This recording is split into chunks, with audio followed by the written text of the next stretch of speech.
Nah, I got something to prove and I ain't never gonna give up. Plenty of juice and I ain't never gonna waste it. Something to do and I ain't never wanna quit it. So come on, get a little bit, I know you wanna play with it. Coming to you from Studio Iguana Monk down in the Big Dirty, it's the Twisted Pop Podcast, where we explore what it means to be a working artist living in the real world. Please welcome your hosts, Larry Lines and Troy Winston.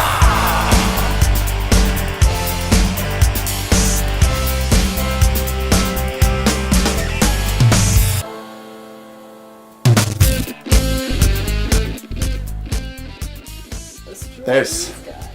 All right. This is the Twisted Pop Podcast, episode 17. Okay, I'm Troy Winscott. You seem cautious about that. I'm Larry Lyons. I am cautious about this. And we have Ashley O'Shenanigans. Yay! So here we are again. Yeah. How was your week? Ashley. My week? Yeah. How was your weekend? Oh, okay. Moving right along. Good. I had a good weekend. Moving right along. What was better than your week then? Mm-hmm. My week sucked ass. Was that you were teaching? Yeah. Yeah. Bunch of crazy art kids. But I'm on film. Oh yeah, should I really say all the bad No, things you I shouldn't wanna say any about of the my bad job? things. No, it's probably not a good idea. Cut. Okay, moving right along. Should we move right? Do you guys think we should move right along? I hate art. Art is stupid. Art is boring. A-R-T-T art. I hate art. Art is stupid. Art is boring. A-R-T-T art. All right. So you had something. I did, and it's not a fully formed thought, but it was around when we were shooting Chasm. Yes. And we were riding around in from location to location in your car, and I think God. Aaron turned the camera on while you were doing a rant, or at least his phone. Oh yeah, it was his phone. And it was essentially around the concept of the lies that we tell ourselves to motivate ourselves. Oh man, it's funny because that was the initial motivation around that movie making to begin with, that rant. And I'm glad he got it on tape because I think about it a lot because I've watched it like 4 or 5 times, and I'll put it in right here. Yeah, I want to see it. How can I contribute to the conversation if I haven't seen it? Oh, we can pause and you can watch it. Let's. Employees along. You go, if you do this, if this happens and then this happens and then this happens, you're going to be running this fucking place. And then you have an employee that's like, I'm going to be running this place. There's the hope out there of doing it. But really what you're doing is just stringing somebody along the same way you string yourself along. How do I get out of bed in the morning? Well, when I do this thing and then that thing, and then I can go on vacation and I'll get a break, and then I'll do this thing and that thing. And if I do that enough years in a row, then I'll fucking retire and die. Yeah. Right? That's it. Horrible fucking existence. Yes, and we're all tricked into it. Every one of us. Yeah. And it's bullshit. It's like total bullshit. So you quit your job and you make a fucking movie. That's what you fucking That's what I want. So about art. So now you've seen the clip. Yeah. Yes, now I've seen the clip. What was your comment on it? Oh, I mean, my personal connection to it, I was thinking about how I don't do that anymore. That I used to be very future thinking, very forward thinking. Does not right, like focused on, Goal oriented. I used to be more goal oriented. Yeah. And it's not that I need new goals per se. Maybe I don't care. I don't know. I think I care. I just don't think of. I don't know. I just hit some point a couple of years back where I just stopped thinking about what I want to be when I grow up and what I want to do as much. Like, want to make art, right? But I don't think about that as much anymore. The next thing. I think more about this individual day, but even then I don't think about the future of the day. I don't know, my brain is broken. Well, I think what I'm referring to are the lies that we tell ourselves, right? Right. And more direct to the point, in trying to form like a complete thought like this. What are the lies that we tell ourselves around like being creative. To get yourself to be No, creative? the lies or- that we tell ourselves about being creative. Like, if I do this, X will happen. Wow. If I do this, X will happen. Yes, and about the creative part, right? Yes. So, like, how many things have you spent so much time on, and thought that they were going to go somewhere that they didn't go, right? Or But every day of my life. yeah, yeah. Or I mean, it's the same thing. And Let's make okay, it bleak. let me go back to my days at a Fortune 500 company that I won't mention the name of, but people would know what it was. But I knew from the moment that I was there that, because I had already worked on enough software projects and enough things, that the line that we were telling ourselves, or that I was telling a team of developers, was not true, right? We weren't getting any further than that project. But the project was important enough to me that I was like, you don't get many projects like this. Like, you get, the unicorn project where you're fully funded. The Unicorn Project? Yeah, because they don't exist. But this one did. Unicorns don't exist? Because the guy that funded the project and was head of that company was insane, right? Like, and it was part of the reason it was a Fortune 500 company, because he founded it and he was insane. So you got fully funded, and then I was like, wow, I'll never get a chance to 1.0 on a project like this. This is it. This is awesome, right? And then a complete rewrite of another system, and then they gave us a certain amount of time that was not enough time, and then there was like all this sort of, lying to ourselves and everybody else about what is essentially, oh my God, a death march. Mm-hmm. You were talking about that a couple weeks ago, right? With that sometimes, you said sometimes things kind of have to be, right? Wasn't that sort of what you were saying? Yeah, because it's impossible to get it done. If we said, "Oh, this is impossible," and we didn't do it, we wouldn't have gone to the moon. Yeah. Right? Yeah. Was it worth it? That's another question. That's another question that I think NASA's had to deal with since, right? Mm-hmm. Yes. Hey, did we jump the gun and go to the moon when we should have been doing other things first? Right. Developing better technology and just getting used to going to space for another 20 years. Anyway, Death March is an actual project management term, and you're on it, and it's somewhat impossible, but you sort of manage your way through it. And life is like that. Like, if you really think of it, it's sort of a death march on its own, which is really nihilistic to say it like that. Like I said, this may get bleak, but yeah. but I agree with you on that one. Yeah. But if there's, when I was making this movie and I said those things, like, I was just at that point where I was like, I just spent 15 years making oil and gas software. Right. Nothing that I wanted to do with my life. Right. Absolutely nothing. Like, I may be back to close to doing it. Let's say I'm doing it, the same thing right now to make money.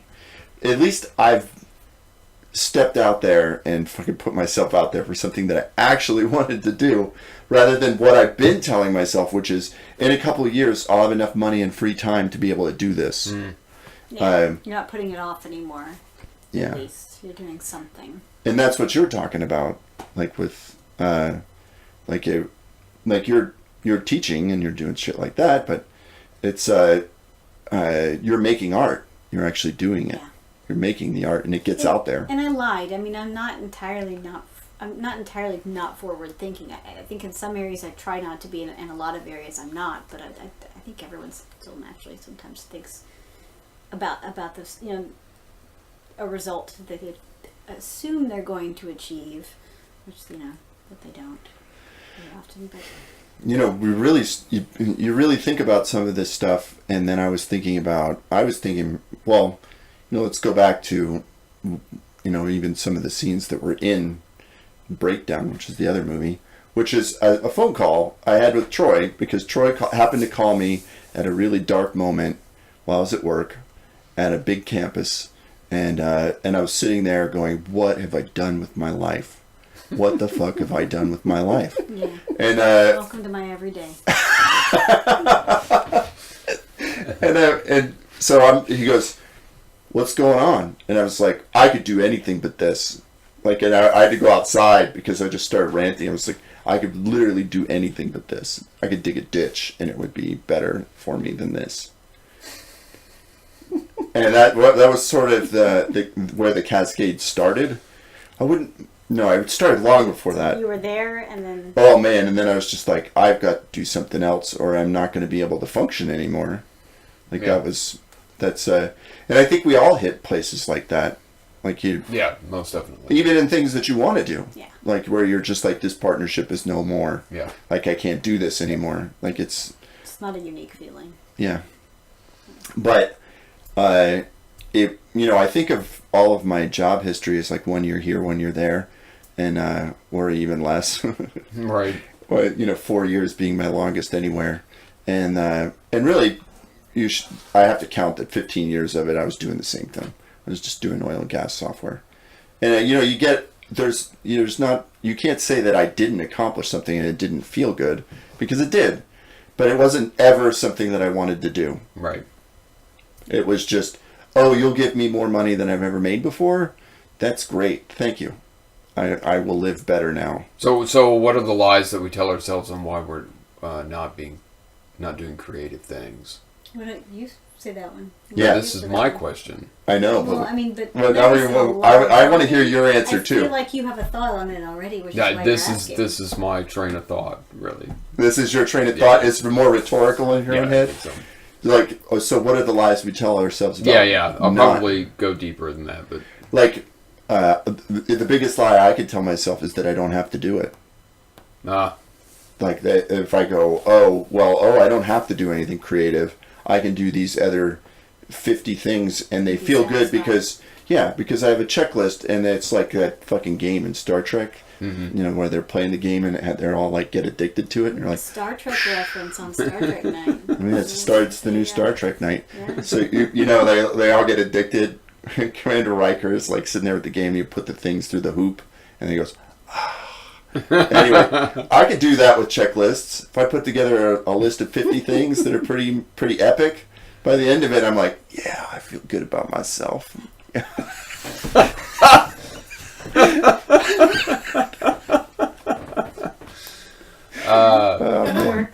Whatever works, right? Whatever lies you have to tell you. That's a lie I tell myself when I go, I did what's the kids in the hall? 7 things to do today. 7 things to do. Right. Robin gets kidnapped robbing a bank. I got 7 things to do today. Anyway. I think mine is that it's actually going to mean something. Oh, the creative things that you do? Yeah. You think that it's actually going to mean something in the end. I think it's more likely to. And I don't necessarily. Huh? I think those kinds of things are more likely to mean. Not that any of it's going to mean anything, but I think your creative pursuits are more likely to mean something, at least to you. Oh no! It means something to me, but it's going to mean something bigger in the end. Yeah, for the rest of the world. Yeah. More likely than making computer software. I have no idea. No, really. I know my kids are impressed with me making computer software, right? But and they're really not nearly as impressed with me making music or art or writing anything or film. But that's now, right? Yeah. That's a totally different thing. They'll grow up going, oh wow, he made a bunch of software and he did all this stuff and it was cool and he was a good dad and he hung out with us and he did all that stuff. But you'll be interested in more stuff like that later. Like if I discovered a trove of shit. Well, yeah, when you're dead. Yeah. That's the thing, right? Like when you're dead, there's something that's documented that you did. Yes. See? It will mean something. Not really. What do you think about one or two people, but somebody, right? So, you were just making a case that you don't necessarily think much beyond that. When you're thinking of your art, do you think of a legacy with it? I mean, do you think? I mean, your stuff's good enough to have a legacy. I mean, you could say that. I mean, so. Get better. What? Maybe pull the things that are out of my head in that moment and put them down. But I don't know. I don't know anything anymore, so I don't have a lot of isn't that terrible? I don't know anything. I don't know what I want from day to day. Do you know what you want Well, it's funny because we asked you this question, like in your interview in like episode 2, right? It was Make art. 2 or 3. Make art. What do I want to do? Make art. Make art, yeah. Yeah. So if I guess if I can find things that I can do to make it easier for me to do art, like I was talking to Troy about this a couple days ago because I have some job frustrations. And so I've wanted to start. I've wanted to find ways to make money where I don't have to rely on my job as much, or at all. And I've wanted to start.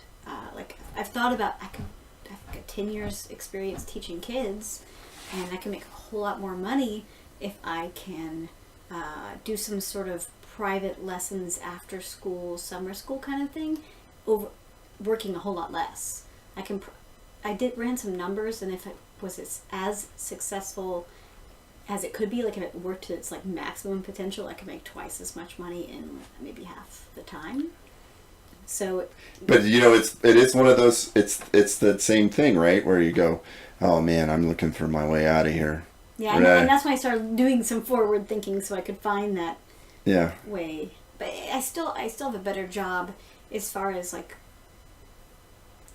creativity and connecting me to the arts than I've had before. You know what I always hate about like our particular society here in America, and that I really discovered with a real brutality last year, is that you always have to think about the healthcare.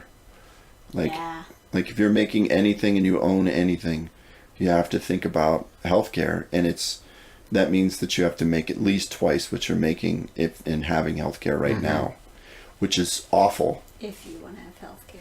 If you want to have healthcare. And if you have... It's not that I don't want to. I know, I totally get it. I pay for it.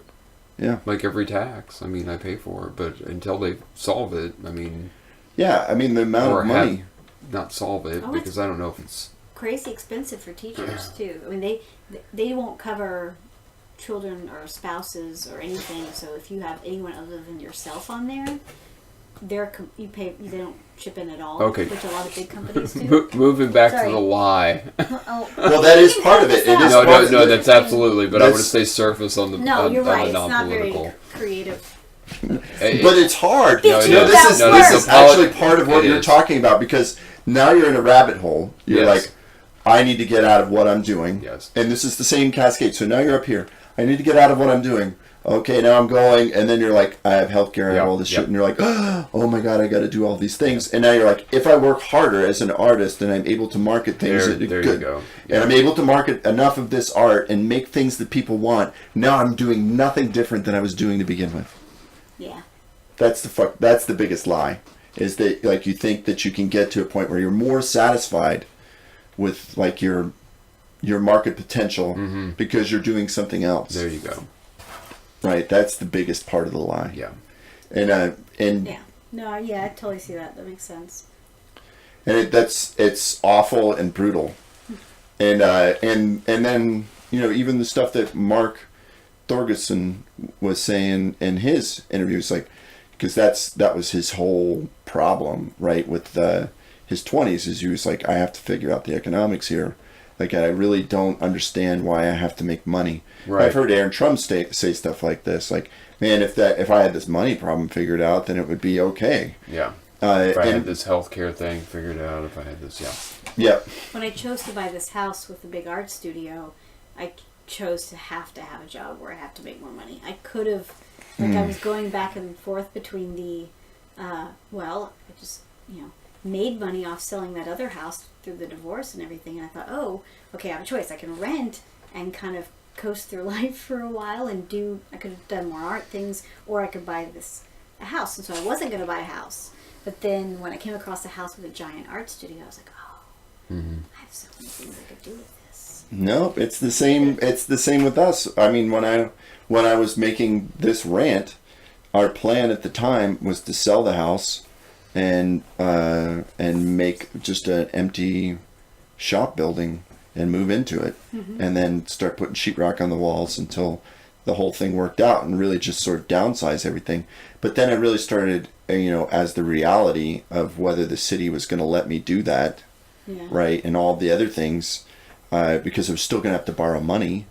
Like I was still going to have a mortgage. It would just been, it would have been so much smaller. Yeah. But it would have still been a mortgage. Then I was like, oh well, if I've still got a mortgage, I still have to work. What's the point? And then, anyway, you end up in a fugue. Yes. You ended up in a fugue state where you're like, I want out. Yeah. And then you end up saying, Where do you go? And then you're like, I hate art. Mm. I hate art. I hate working. I hate. There is no out. There is it's no just out. Into something else. It's Yeah. out of one thing into another. There's no out. And when I think of things and the greater accomplishments that have happened in death marches, right? They come because everybody was moving in that direction. Like when you actually succeed at getting somewhere, doing something like this, it's because you have a whole team of people and everybody's going, Yeah. we're moving toward this goal. Right. But that's hard to arrange to happen To get everybody on board. without a lot of money, which is, what we did at that company was that they went, who do you want? We'll move them here. And we had 11 people that were really badass. And everybody was really good at their job, right? And then they were all making enough money that they didn't have to worry about these little things that we're talking about, so they all would do it. So it's like, where do you get $500,000 and 10 people, and for a couple of years, and then so it's the same thing. Here I am in the same lie. It's like, where are we going to get this money? Right. No, it's you end up on that. It's a good question because it makes you think through your own logic Right. on what you're going to do with your life. But does it actually get you anywhere to think about it? I don't know if it does or it doesn't, but we got another podcast out of it. Yes. Well, yes, I think it does. I think it. Podcast. I think it points. When you In a know. bottle of water. Yeah, when you know the lie, you can you're more susceptible to the truth. When you're in that state, when Or you feel know. like less of a failure when you're not able to. No, I don't know achieve about things. that. I mean, the glass is always half doomsday for me. But the thing is that once you know what the lie is, when you see the truth, it's hard to not go that's what it is. Yeah. That's what I want to do. Kind of attitude. Well, let's on that note. I guess that's the end. That's it. The end. Wow, what a bummer. Thank you for listening to the Twisted Pop Podcast. For show notes, go to twistedpop.com/podcast. Merchandise at bigmyth.com. That's BIG-MYTH.com. In association with nquick.com. Until next time, this is the Twisted Pop Podcast. If anything comes to your mind that I think shouldn't be in it, I'll cut it. They shouldn't be in it in your mind or in the podcast. I'll cut it out of your mind. Yeah. Right. Well, I was just watching that episode of Rick and Morty. Oh, yeah. Have you seen it? Yes, it's so awesome.